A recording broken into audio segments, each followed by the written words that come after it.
What is going on, everyone? Chris with Journals, Comics, and Pop Culture. Today, we're going to be talking about what truly is an undervalued comic. This term, undervalued, gets used quite often in this hobby, and especially within the YouTube community. So, we're going to really look at this word because I feel that this word is used way too often. All right, before we get into the video, if you aren't subscribed to the channel, please take the time to do so. Check out all the awesome links below, including the links to A1 Comics, folks. We got their website and their Instagram down below. As always, it is A1 Wednesday. That means we have an amazing A1 Comics IG live sale going on tonight. They have live sales on their Instagram every Wednesday and Friday, beginning at 5 p.m. Pacific, 8 p.m. Eastern. Again, guys, if you're not following them on IG, click their link down below. Give them a follow. Their live shows go for 3 hours every sale, and they have massive sales. I'm in the chat often. I made a lot of awesome purchases, so definitely go check them out, folks. And if you're in the Sacramento area and you want to stop by one of the local shops, they have 3 locations: Sacramento, Roseville, and a brand new massive location in Folsom. You guys can check out their website below as well, A-1 comics.com. So big shout out to A1 Comics. But folks, let's get into this video. So I'm gonna try not to beat a dead horse here, and I'm gonna come straight to the point. Undervalued. I've recently made a couple of videos. One was 10 undervalued Bronze Age keys, and the other one was 10 undervalued Copper Age keys. I explained in those videos at least the financial definition of undervalued. I often see videos of people saying, undervalued keys to buy now, or, undervalued comics, undervalued this, whatever it is. I think this term is used way too loosely. What does that mean, undervalued? Well, technically, we can look at any comic book, right, and hypothetically say it's undervalued. Let's just, pick up a few books right here. This is Star Wars number 3, Darth Vader, Star Wars Darth Vader number 3, first appearance of Dr. Aphra in a 9.2. We could sit here and say that this book is undervalued because we're assuming that it's going to gain value over time. Let's look at another book right here. Okay, we have X-Men number 4, first appearance of Omega Red. We could say the same exact thing. I think this book is undervalued simply because I'm going to assume that it's going to grow in value over time. I mean, we could pull out any random book. I got books all over the place, folks. We could pull out this Thor, just a nice Silver Age Thor book, issue 154. Well, I think this book is undervalued. It's not really a key, but Silver Age books, I mean, they continue to increase in value all the time as they get older, and they get more sought after, they get more scarce on the market, whatever the case may be. It's undervalued. Well, I'm here to tell you that that's not really how the term undervalued works. Otherwise, yeah, we really can't sit here and say 90% of comic books, that may be exaggeration, are undervalued. The finance definition of undervalued means an asset that has unrealized value.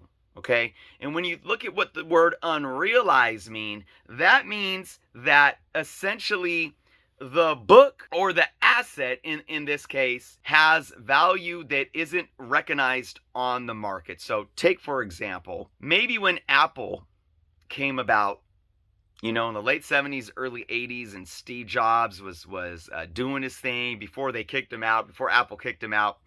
If you guys don't know the Steve Jobs story, I definitely recommend it. You could say that people were looking at this company and saying, we're not thinking much of it. I don't know exactly when they went public, when they had publicly traded stock. But you could say that maybe when they did, that because people weren't understanding computers at the time, the PC, the personal computer, right?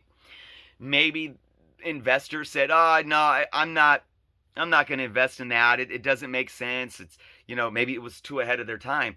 And essentially, hindsight 2020, right? We know that if that was the case, Apple stock could have absolutely been undervalued.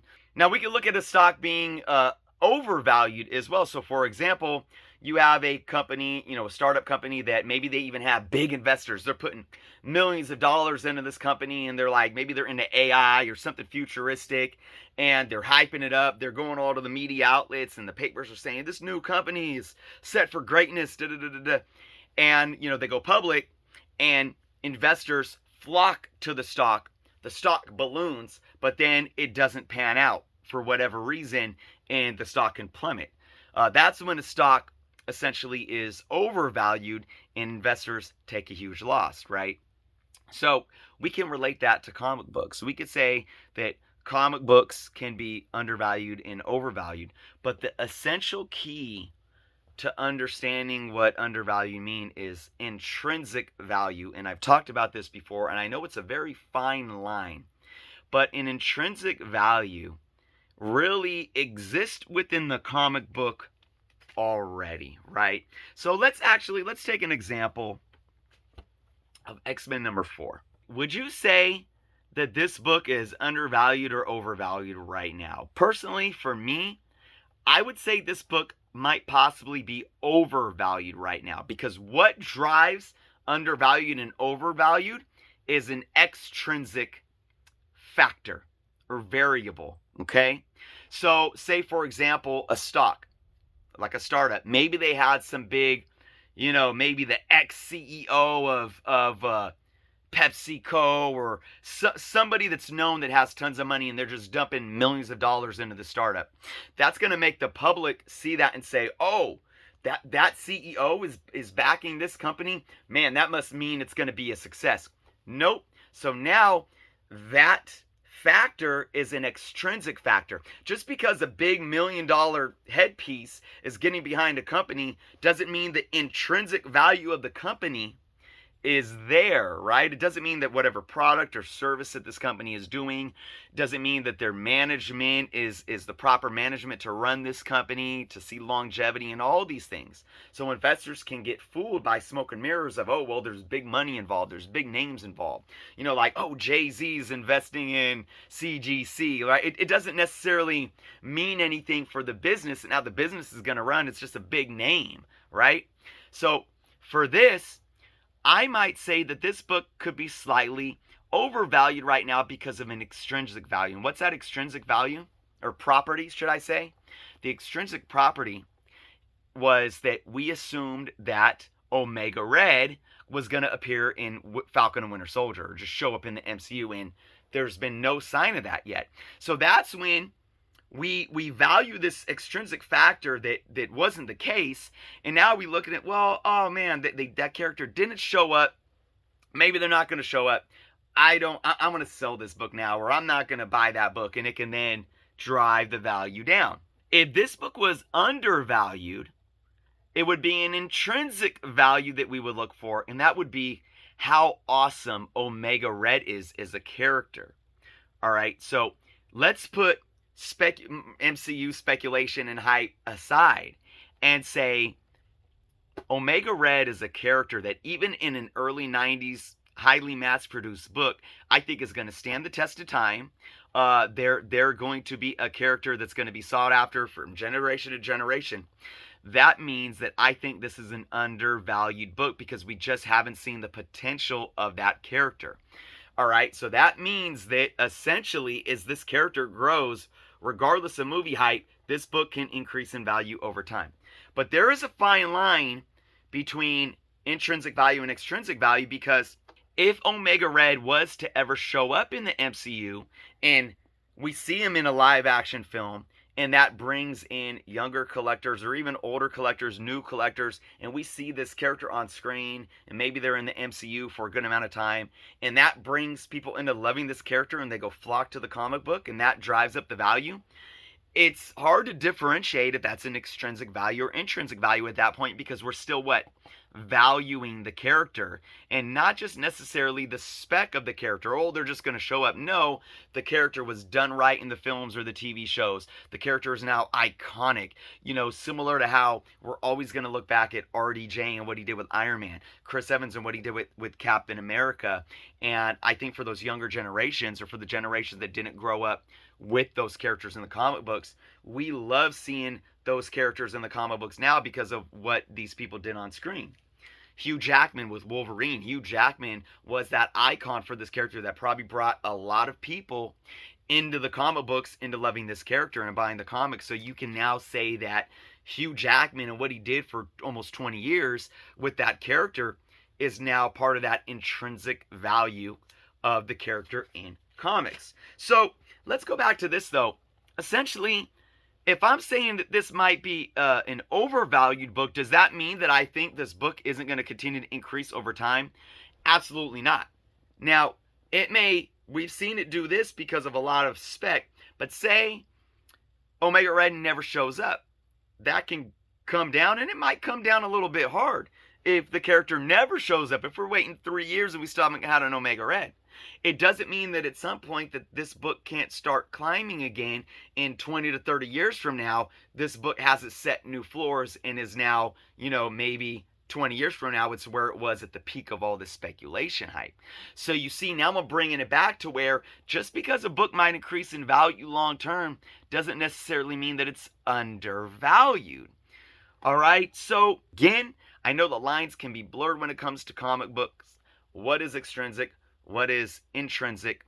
I would just tips to give you all and how to understand that is keep your eyes and ears to the market. Keep your eyes and ears to how YouTubers talk about books, to how your fellow collectors talk about books. If you're in the LCSs and you're hanging out talking about the books, how are they talking about these characters that are showing up in first appearances? How are they talking about these new crossovers or these new number ones or team ups or whatever the value may be in that book, whatever they're valuing in that book, and see how they're talking about it. And if it's because of factors that have no solidified substance within that book that can last for the long term, then you may be looking at an extrinsic value put on that book that could mean that that investment is a bit more volatile than something that has more solidified intrinsic value. And of course, the prime examples of books with intrinsic values are blue chip keys. Your first appearance of the legacy characters like Spider-Man and Batman and Iron Man and all these characters throughout the Golden Age and Silver Age. So I really hope that you guys took something away from this.